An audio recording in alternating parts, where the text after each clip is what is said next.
começar o programa hoje trazendo um convidado bem legal e um assunto diferente, confesso que não vi em outros lugares, é de muito interesse do torcedor. Claro que ninguém torce para estádio, gente. Ninguém torce para gramado, ninguém torce para iluminação, mas todo mundo dá uma reclamadinha. Vamos combinar? Todo mundo. Não é? Inclusive nós, né? Não estou apontando o dedo para você não, imprensa, torcedor.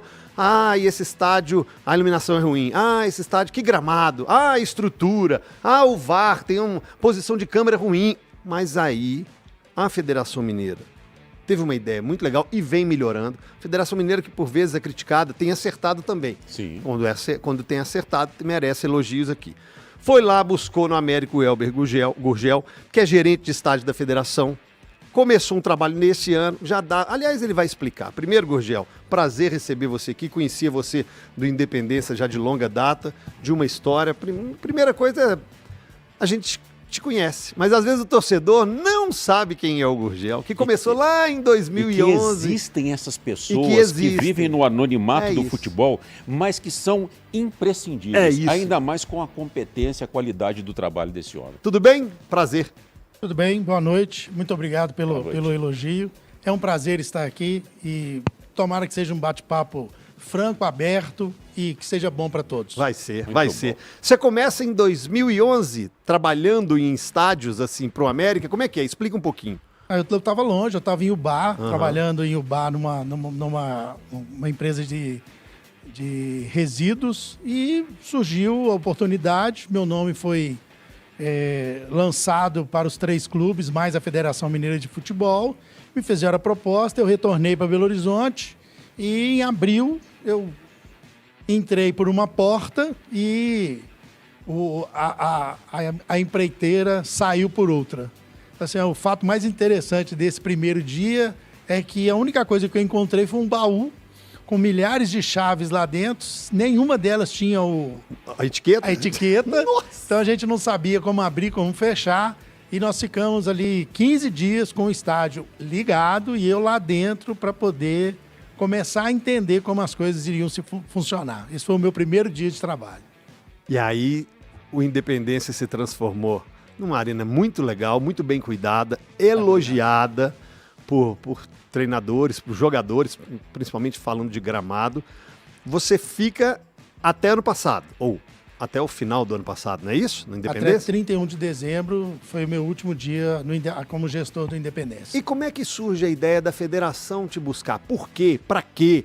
Qual foi a conversa? Ô Gui, eu prometo que a próxima você faz a pergunta, não, mas eu tô tão curioso o caminho aqui. É esse mesmo. Vamos lá. Na verdade, a ideia de fazer uma gestão sobre os estádios era um sonho do presidente, do Adriano, e a gente, assim, até pela proximidade que eu tinha e tenho com a federação, a gente já vinha conversando sobre isso nos últimos 2 anos. E o sonho foi se tornando realidade quando foi no meados do ano passado. Eu comecei a prestar um trabalho de consultoria para a federação e aí a gente viu que era um casamento perfeito. Era aquilo que eu gostava de fazer com um sonho idealizado por ele.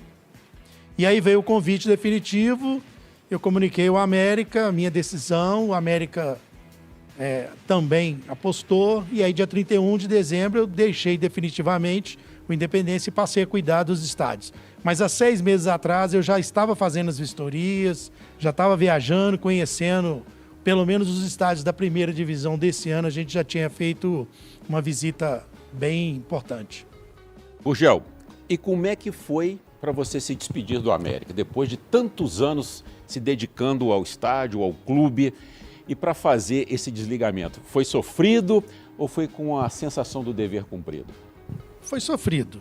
É uma casa que eu tenho muito orgulho, muita admiração, foi prazeroso e a entrega foi prazerosa, foi um orgulho muito grande. Não foi fácil, né? Todo mundo sabe como é que o presidente é, como é que o Salum é, então tomada a decisão, comunicado à diretoria, conversado com o América, restou falar com o patrão. E aí, quando eu fui me despedir e comunicar para ele, que foi assim, né? Foi aquela sensação, foi lá no CT, a gente se encontrou lá, e ele, daquele bem, assim, no jeitão dele, ele falou, ó, deixa eu te falar uma coisa. O patrão Marcos Salom. Patrão Marcos Salom. Nesse tempo todo aí, você é um cara cabeça dura. Sempre foi. Várias vezes eu te pedi para fazer, você não fez. Muitas vezes eu te pedi para fazer, você não quis, não deixou. Quis treinar, você não deixava. Mas vejam só como é que são as coisas. Hoje está aqui você se despedindo do América e eu não estou te mandando embora. Sinal que a gente fez e que nós fizemos uma boa parceria. Talvez tenha sido o melhor elogio que eu recebi nesses 11 anos que eu fiquei, desses quase 13 anos que eu fiquei no Independência. Como é que você faz uma avaliação dos estádios? Estamos chegando aí nas semifinais do Campeonato Mineiro, tem troféu em confidência. Mas como é que você faz uma avaliação desse seu primeiro ano? Aliás, primeiro ano é até sacanagem, que é o primeiro mês. Ele assumiu em janeiro, né? Primeiro campeonato. Uma avaliação desse Campeonato Mineiro. Vou te fazer duas perguntas. Essa é a primeira. A segunda é, quanto tempo você projeta uma padronização melhor? Tá. Nós começamos a fazer as visitas 6 meses atrás. Nós começamos a visitar os estádios, entender, conhecer. O sonho do presidente Adriano era mais do que simplesmente cuidar do gramado. Era ter uma gestão sobre a praça, sobre o estádio como um todo. Então nós começamos a visitar, entender cada um deles, fazer um diagnóstico. Depois nós levamos esse diagnóstico para dentro da federação. E aí é o seguinte, é importante entender o seguinte, o Gurgel e esse departamento não foi criado para vetar estádios, mas foi criado para trazer benefício, para agregar experiência, transferir experiência. Então, feito esse diagnóstico, nós começamos a entender qual era o patamar mínimo e o que era o desejado.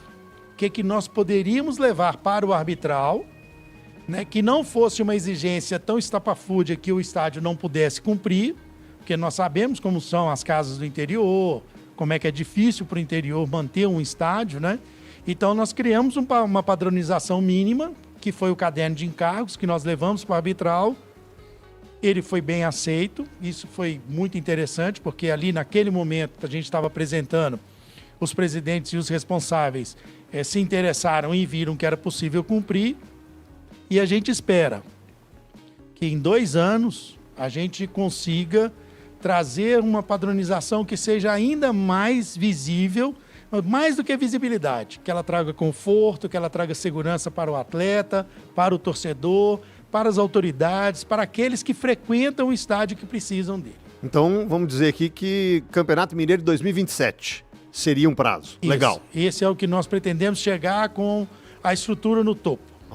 Legal. Aí. Tanto em gramado quanto em estruturas. E assim, a gente entende que o sonho é possível porque aqueles que cuidam dos estádios entenderam e fizeram a parte deles. Então, assim, essa visibilidade que hoje a gente vê, esse melhoramento tanto no visual quanto nos gramados, é que eles entenderam e nos apoiaram, fizeram a parte deles. Legal. Ô, CJ, uma vez eu contei aqui no FDP que quando eu era editor-chefe na Globo, uma vez eu me reuni com a Federação Mineira, essa reunião acabou se estendendo para outros dias e eu levei uma sugestão de um caderno de encargos para que a federação pudesse colocar quase como uma, vamos dizer assim, uma exigência para que todos os clubes do interior do estado seguissem aquele caderno para ter um mínimo de padrão. Infelizmente, essa história não andou. A gente se reuniu algumas vezes, mas não caminhou. Qual que era a ideia? Definir, estipular um tempo, 2 ou 3 anos, e todos os clubes teriam a obrigação de ter um estádio com essas condições mínimas. Gramado, iluminação, vestiário, espaço para a imprensa e tal. Conversando aqui com o Gurgel fora do ar, eu contei essa historinha para ele. Gurgel, pega por favor aí.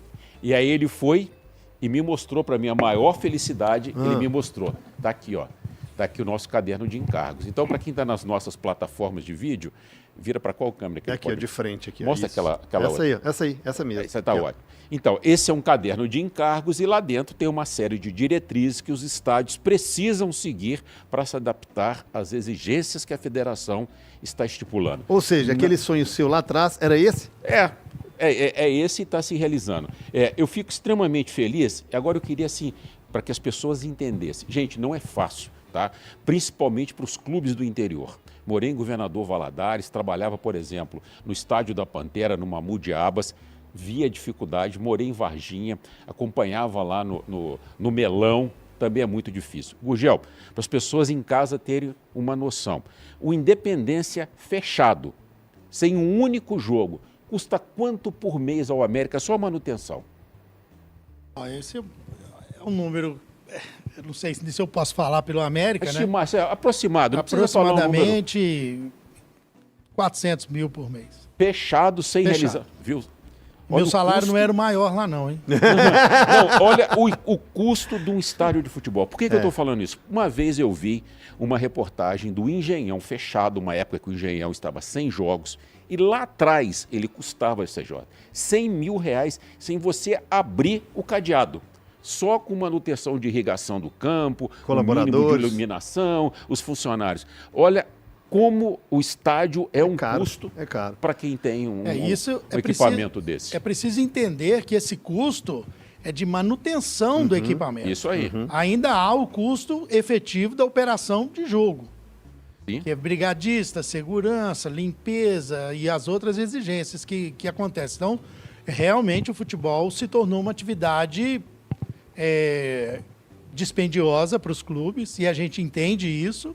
Então, assim, só para a gente exemplificar, no caso da Pantera, por exemplo, mais do que simplesmente ir lá e dizer o que tinha que ser feito, no caso especificamente, nós intervimos no estádio e fizemos as melhorias que eram necessárias fazer, porque naquele momento a Pantera não tinha condição. Muito bom. Então nós mexemos no gramado, mexemos nas estruturas de vestiário, pintamos, colocamos ar-condicionado, fizemos o que era preciso fazer para que ele tivesse muito bom condição de ter as suas partidas lá. E eu, assim, só para um outro exemplo que eu acho que assim, o futebol está entendendo isso, eu fui convidado para fazer uma vistoria num estádio e o dirigente fez questão de começar pelo vestiário do visitante. E nós visitamos, vi o vestiário do visitante, depois nós fomos para o vestiário da arbitragem e em seguida entramos no vestiário do mandante. Imediatamente eu senti a diferença. O vestiário do visitante é o dobro maior do que o vestiário do mandante. Aí eu falei, cara, mas não está diferente? Ele falou, não. Essa é a mentalidade que nós precisamos. Eu quero ser recebido lá fora desta forma. Muito bom. Porque eu estou na minha casa, eu venho aqui só para... eu venho para jogar, mas ele precisa de uma área de aquecimento. Então, essa mentalidade é que está mudando e que está fazendo com que o futebol se torne melhor a cada dia. Enquanto tem gente que pinta vestiário na véspera para deixar cheiro de tinta, alguns que jogaram um pó de mico aqui, jogaram um cheiro muito forte. Aí essa mentalidade, isso para mim é profissionalizar o futebol. O que acontece, CJ? É muito comum, ou pelo menos era muito comum até bem recente, tomara que essa decisão da federação entre na cabeça dos clubes.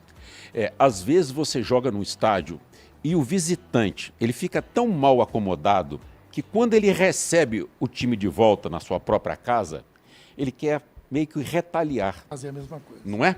Quer fazer assim, eu fui tão maltratado, eu tive tanto desconforto, por que eu vou receber o adversário aqui na minha casa e eu vou proporcionar a ele uma condição que eu não tive lá? Isso é péssimo para o futebol. Claro. Isso é de um amadorismo que não funciona. O estádio de Teófilo Otoni, a última vez que eu fui a Teófilo Otoni, o Dodô contou aqui mais de uma vez, né? Que o Ronaldinho Gaúcho trocou de uniforme do lado de fora, porque nem comportava as pessoas, a quantidade de gente dentro do vestiário. Então, esse movimento da federação é fundamental para a gente melhorar a qualificação do nosso futebol. Ótimo. E aqui, qual dificuldade que você vê? Até para que eu possa te liberar aqui, para a gente entrar nos assuntos do futebol. Se quiser ficar aqui com a gente, vai ser um prazer. Com certeza. E qual é a dificuldade que você vê? A maior dificuldade hoje realmente é o gramado. O gramado é um ativo caro para se cuidar. Então, assim, nós tivemos até essa sensibilidade de, no caderno de encargos, por exemplo, não determinar que a grama seja, por exemplo, Bermuda Celebration, que é uma grama que os grandes estádios têm hoje, mas o custo é elevadíssimo. Né? Então, assim, para quem faz futebol durante todo o ano, consegue manter, consegue dar a operação, manter a operação daquele gramado. Então, assim, hoje ainda começamos pelos gramados, onde eles têm mais dificuldade de acesso à tecnologia, porque cortar a grama não é simplesmente aparar ali, aparar acabou, e jogar fora, né? E depois são as infraestruturas. Legal. E o terceiro ponto que nós precisamos e vamos bater firme, e até mesmo por conta da tecnologia que vem investida nisso, é a iluminação.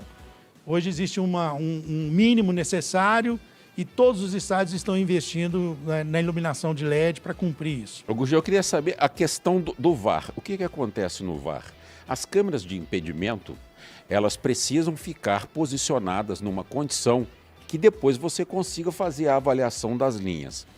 Quando eu fui editor na Globo, a gente não tinha, em todos os estádios de Minas Gerais, 2 que se parecessem no posicionamento da câmera. O que acontece, Jota?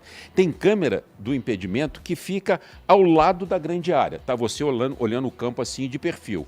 Tem outras câmeras que ficam na linha da grande área, outras ficam na intermediária. O que acontece? Você não tem um padrão para você ver em todos os jogos o mesmo posicionamento, até para você dirimir as dúvidas. E é muito difícil, né, Gurgel? Pela construção dos estádios. É muito difícil hoje você falar, não, aqui na Arena MRV, no Independência, no Mineirão, em Nova Lima, em Valadares, a câmera de impedimento vai ficar exatamente nessa posição. Porque tem lugar que não tem, vamos imaginar, vai ficar em frente à risca da grande área. Tem estádios que você não consegue colocar a câmera em frente à ali grande tem uma área. viga, ali tem uma ponto... viga, tem a torcida, ou às vezes não tem nem o espaço, entendi. A parte física.